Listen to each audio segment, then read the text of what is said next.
Viewers, আসসালামু আলাইকুম। কেমন আছেন আপনারা? বিকালের এই প্রহরে আমি একটু হাঁটতে বের হয়েছি। আর হাঁটতে পারাটা অবশ্যই মহান আল্লাহ তাআলার একটা বড় নিয়ামত।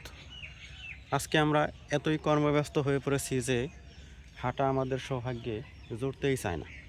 অনেক কষ্ট করে সময় করে প্রাকৃতিক নিকেতনে মহান আল্লাহর সৃষ্ট জগতে এই যে তারই সৃষ্ট প্রকৃতি কেমন সুন্দর, তা হেঁটে দেখতে পারাটা কিন্তু অবশ্যই সৌভাগ্যের বিষয়। কোমল কচি ঘাসগুলো হাতছানি দিয়ে আমাদেরকে ডেকে বেড়াচ্ছে অবিরত, কিন্তু আমরা সেগুলো দেখতে যাওয়ার মতো সময় এই তো এই কোমল ঘাসগুলোর কথাই একটু আগে বলতেছিলাম, তার মধ্যে হঠাৎ কেটে গেল। এই যে একেবারে ছুঁয়ে যায় ঘাসগুলো, এই যে আমার কপাল ছুঁয়ে যায়। ঠিক পাকা রাস্তা, আমাদের নতুন পাকা রাস্তা হয়েছে, সে রাস্তা দিয়ে হাঁটছি আর ঘাসগুলো আমার কপাল ছুঁয়ে যায়। আর বারঝার সে তো লাজুক স্বভাবের হয়ে এই যে মাথা নিচু করে পাখিকে আহ্বান করছে, এসো এসো আমার মাথায় একটু বসো। কিন্তু পাখিরা দূরে কিচিরমিচির করছে। এই যে আমার প্রকৃতি। একটা গাড়ি গেল এদিকে, অটো বাইক খুব ধীর গতিতে।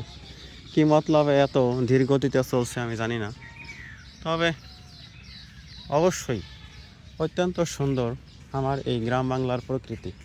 এই যে হাটে পাকা রাস্তা, কি সুন্দর। মানুষের জীবন এখানে ছবির মতো, স্বপ্ন দিয়ে ঘেরা। একরাশ প্রীতি ও শুভেচ্ছা জানায় কোমল গাছেরা। এটাই তো আমাদের বাংলাদেশ, গ্রামীণ প্রকৃতি। আর এই যে মেঠো পথ নয়, পাকা পথে আমরা হাঁটি। আর এই মেঠো পথ পেতে হলে এই পাকা রাস্তা ছেড়ে আমাদেরকে একটু ডান দিকে এই যে এই গাছগাছালির ভিতর দিয়ে নিচে নামতে হবে। তাহলে এমন একটা দীঘল কৃষি মাঠ খুঁজে পাবো যেখানে তিল, মরিচ, ভুট্টা, গম, মরিচ, পেঁয়াজ, আদা, রসুন, কত কিছুর ক্ষেত। আর সেসব কিছু দেখে দর্শক মাত্রেরই প্রাণ জড়িয়ে যাবে। এই যে এখানে কাঁঠাল গাছের চারা দেখতে পাচ্ছেন, ছাওনা কাঁঠাল গাছ আমরা বলি। যখন একদিন বড় হবে, এই ঢালা সড়কের পাশেই তার বুকে কাঁঠালগুলোকে দেখিয়ে দেবে যে দেখো আমার আছে কাঁঠালি গৌরব, তোমাদের তা নেই, আমি ফলভারে উন্নত। এই তো বাঁশঝাড়ের পাশ দিয়ে গ্রামীণ প্রকৃতির ছোঁয়া নেওয়া। আর একেবারে সন্ধ্যার পূর্ব লগ্নে একটু হাঁটতে পারলে তা অবশ্যই সৌভাগ্য বই কি। আপনারা আসবেন, সময় করে হাঁটবেন। আমি তো ইদানিং হাঁটতেই পারছি না, অবশ্য হাঁটলে খুবই মজা লাগে।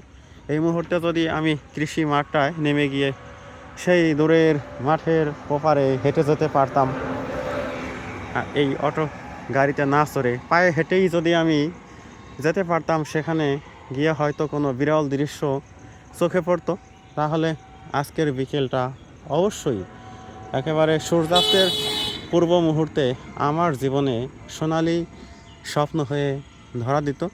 অতীতের শত গ্লানিকে মুছে দিয়ে নতুনের কথা বলতো।